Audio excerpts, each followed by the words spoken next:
Following up now with the grand conclusion of Absolutebatman, the first arc. Let's go. So in the previous issue, it looked like Batman had accepted Black Mask's offer in order to basically pay Batman to kind of back off, let the bad guys, aka the party animals, kinda, well, just do what they do and just wreak destruction. But Batman made it clear this city, it doesn't belong to anyone. He's not negotiating. He's Batman. Gotham City is his. So he takes the money that Black Mask gave him, basically a bribe, and burnt the money. He burnt the money in the form of the Absolutebatman symbol. Cool as this is, God, that was so much money. Now, cool as this was, and Batman did need to send a message to anyone and everyone, not just the party animals and Black Mask, and specifically the people behind Black Mask. He needed to send this message. He's Batman, Gotham is his, and unfortunately, he might have succeeded in that regard. Batman did ultimately end up for dead when the party animals attacked him.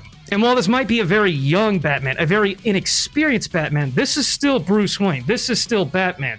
Absolutebatman, and yeah, he was definitely going to run it back and get his get back. Because after recovering, Batman is ultimately rescued by one of his friends, Oswald Cobblepot. Yes, the Penguin. Because in this verse, Batman's rogues gallery, the Penguin, the Riddler, Killer Croc, they're not his enemies. Well, maybe not yet, but instead they're great friends, childhood friends, in fact. And like I said, the Penguin managed to give Batman a lift in an airplane and take Batman to the ship that basically functions as a relay station for the party animals. Now, while Black Mask's very luxurious yacht is not the main central station where all of the information is sent to the helmets of the party animals, it's like I said, like a relay station. If you take this out, you will momentarily disable the information given to the party animals' helmets. And this is important because in the last issue, the previous issue, Black Mask had his forces distribute party animal helmets and armaments onto the streets of Gotham. Basically, anyone and everyone can become a party animal. And like I said, it's actually satellites that are sending the information on key targets to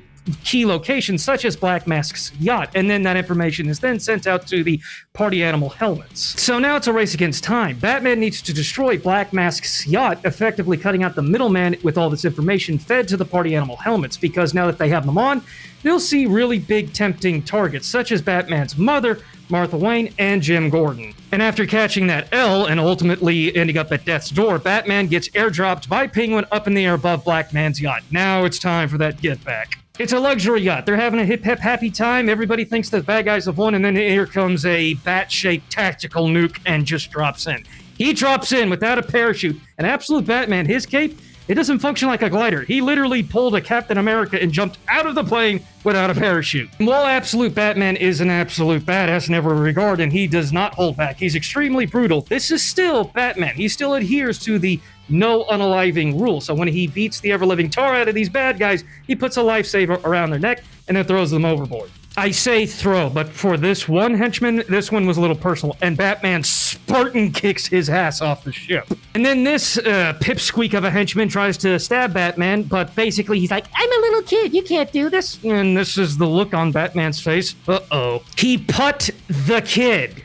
Let me reiterate, he wound up, put this kid. He kicked him into the stratosphere. Touchdown! You know this Batman cut from a different cloth. Even the last surviving henchman on board the ship looked at this man, saw this grin. I can't tell if he's grinning like, I'm gonna enjoy tearing you apart, or if this is a smile. Whichever one the last henchman standing was like, oh, hell no. She jumped ship, and I would have done the same. But again, this is Batman, so he threw her a lifesaver. The guy behind all this destruction and mayhem, Black Mask, the leader of the party animals, then tries to step up to the plate, and immediately gets his shit kicked in. He tried to do the villain thing in monologue, but Batman just completely tackles this guy through the wall of the ship.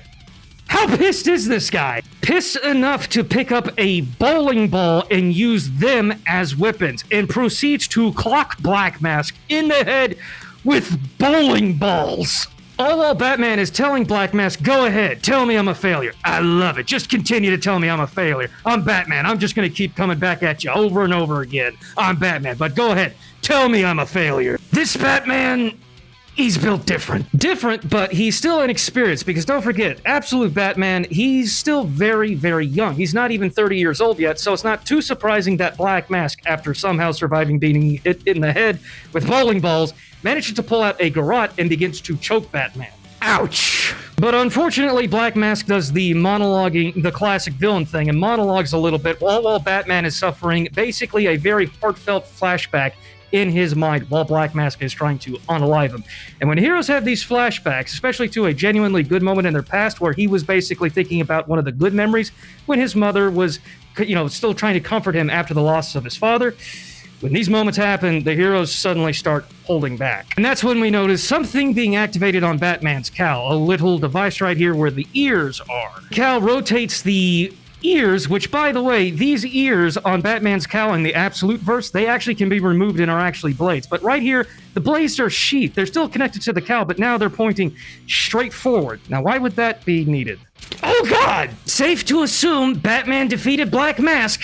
After defeating Black Mask and throwing him overboard, Batman proceeds to the belly of the ship where all these servers are located. Now, basically, like I said, they function as relay stations to transfer the information for the party animals' helmets. Thankfully, Batman pulled up on this ship with some kaboom devices, as you can clearly see, and took out Black Mask's yacht, effectively making the party animal helmets useless. Now there's no more incentive. Now there's no reason for people to put these helmets on and be the party animals, considering now they won't be rewarded for eliminating targets. The day is saved, the yacht was destroyed, and Batman ultimately nearly lost his life as well. He ultimately fell into the Gotham City Bay, but he was rescued by Alfred. The story concludes with Batman being saved by Alfred, and it looks like Alfred, who's basically a super secret agent in this verse, will be tending to Batman's injuries, and more importantly, will be giving him the much-needed training and expertise he needs to continue to be Batman.